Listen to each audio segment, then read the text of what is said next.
Assalamualaikum warahmatullahi wabarakatuh. Alhamdulillahi wahdah, wassalatu wassalamu ala rasulillah wa ala alihi wa sahbihi wa man walah, wa la hawla wa la quwata illa billah, amma ba'd. Allahumma inna nas'aluka ilman nafi'a wa rizqan thayyiba wa amalan mutaqabbala. Baik anak-anakku, kita lanjutkan materi kita di pelajaran fikih. Silahkan semuanya dipersiapkan buku fikihnya sampai pada pelajaran ke-6 halaman 29 ya. Dan ini bab terakhir dalam masalah zakat ya, karena setelah ini kita masuk ke bab baru yaitu masalah puasa. Baik, kita langsung saja agar tidak panjang videonya. Bismillahirrahmanirrahim. Judulnya adalah zakat perdagangan dan uang. Di dalam syariat Islam, segala usaha yang menghasilkan harta, harta benda sebagai sumber penghidupan akan terkena hukum wajib zakat. Di dalam agama kita, semua yang menghasilkan harta, harta ataupun benda sebagai sumber penghidupan akan terkena hukum wajib zakat. Seperti halnya pada pertanian, perdagangan pun demikian. Syariat Islam menetapkan adanya zakat dalam perdagangan dan uang yang dihasilkan. Untuk lebih jelasnya ikuti pelajaran kali ini dengan baik. Ya, ada firman Allah Subhanahu wa taala surat Al-Baqarah ayat 267, kata Allah, "Ya ayyuhalladzina amanu anfiqu min thayyibati ma kasabtum." Wahai orang-orang beriman, infakkan sebagian dari hasil usahamu yang baik-baik. Ya, Allah menyuruh kita berinfak dari hasil usaha yang baik ya. Kalau usaha yang buruk tentu tidak diperbolehkan untuk kita mensedekahkannya, menginfakkannya. Sekarang zakat perdagangan. Perdagangan atau perniagaan di dalam bahasa Arab disebut dengan tijarah. Apa disebutnya? Tijarah. Ini nama lain perdagangan atau perniagaan. Harta perdagangan adalah harta yang didapat dari usaha berdagang. Ya, harta yang didapat dari usaha berdagang ini namanya harta perdagangan. Seperti toko, yang punya toko, punya warung, punya pabrik, termasuk juga jenis usaha perdagangan lainnya yang hasilnya dapat dinilai dengan uang. Usaha perdagangan wajib dikeluarkan zakatnya apabila telah mencapai haul dan nisab. Ya, ini sama. Haulnya ya 1 tahun, sudah jualannya selama 1 tahun, dan nisabnya nanti berapa batas minimalnya sama dengan emas, yaitu 85 gram emas murni, kurang lebih 85 gram emas murni. Saya ringkaskan saja biar kalian gak bingung. Perdagangan dan uang ini kalau kalian punya toko, punya perusahaan, punya warung. Nah, misal buka bulan Januari, 1 Januari. Kapan zakatnya? Nanti akhir tahun Desember ya, tanggal 31 misalkan 31 Desember itu kalian harus ngitung. Oh, ternyata dagangan saya telah mencapai nisab. Misalkan nisabnya harga emas yang 85 gramnya adalah 50 juta misalkan. 85 gram emas murni 50 juta.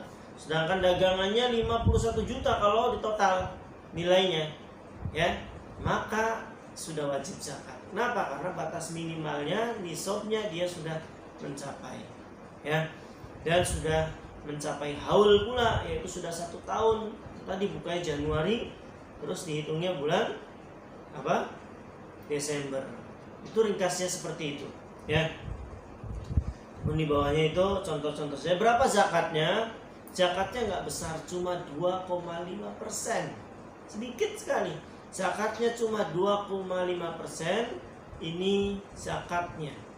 Ya, punya uang misalkan 50 juta, ya, sudah disimpan selama 1 tahun. Zakatnya cuma 2,5%. Sedikit sekali, ya. Baik.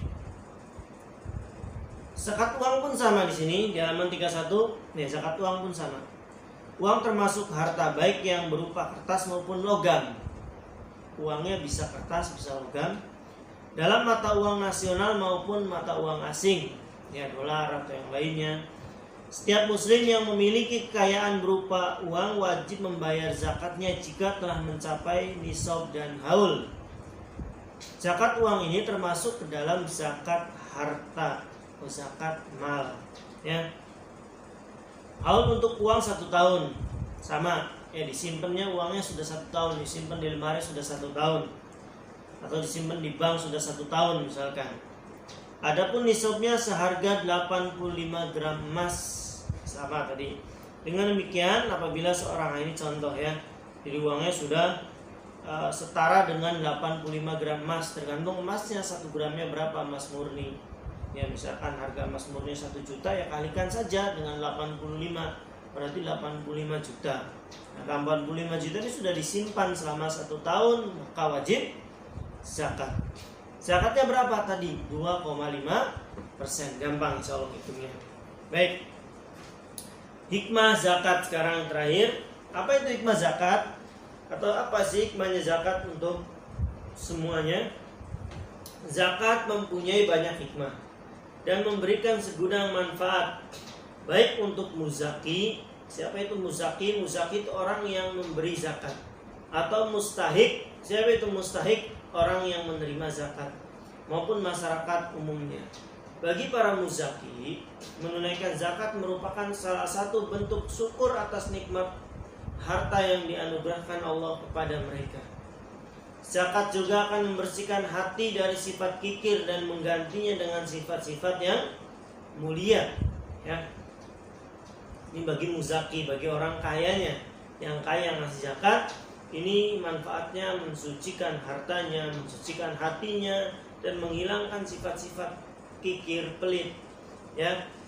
Misalnya sifat gemar menolong sama tanpa pamrih, ini yang akan muncul nanti. Tidak hanya itu, zakat akan mensucikan harta benda dan melindungi diri dari bencana. Ini manfaat zakat untuk para orang kaya. Sekarang untuk orang-orang mustahik atau orang yang berhak menerima zakat, orang miskin dan lain-lainnya, tentu akan meringankan beban hidup mereka. Ya, orang yang berhutang dapat terbebas dari hutangnya. Orang yang sedang berjuang di jalan Allah akan dimudahkan perjuangannya.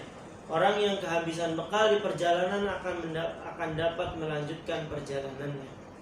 Sedangkan bagi masyarakat luas, zakat akan membantu menciptakan ketentraman dan keadilan di tengah masyarakat. Ya. Bagi masyarakat luas, zakat akan membantu menciptakan ketentraman dan keadilan di tengah masyarakat. Dengan zakat, orang yang sedang mengalami kesulitan hidup tidak akan berpikir untuk melakukan kejahatan. Tapi tali persaudaraan antara yang miskin dan yang kaya akan semakin erat, sehingga tidak ada kesenjangan di antara mereka. Ini manfaatnya. Jadi untuk muzaki, orang kaya, mensucikan hati, mensucikan harta mereka, ya, menghilangkan sifat kikir, pelit, ya, terhindar dari bencana, menyembuhkan orang-orang sakit, ya. Untuk mustahiknya, untuk orang yang menerima zakatnya pun bisa menopang hidupnya, ya. Untuk masyarakat luas yang tadinya mau mencuri, karena nggak ada makanan dikasih dari zakat, maka dia nggak jadi mencuri. Jadi akan jadi semuanya akan dapat manfaat dari zakat ini. Baik.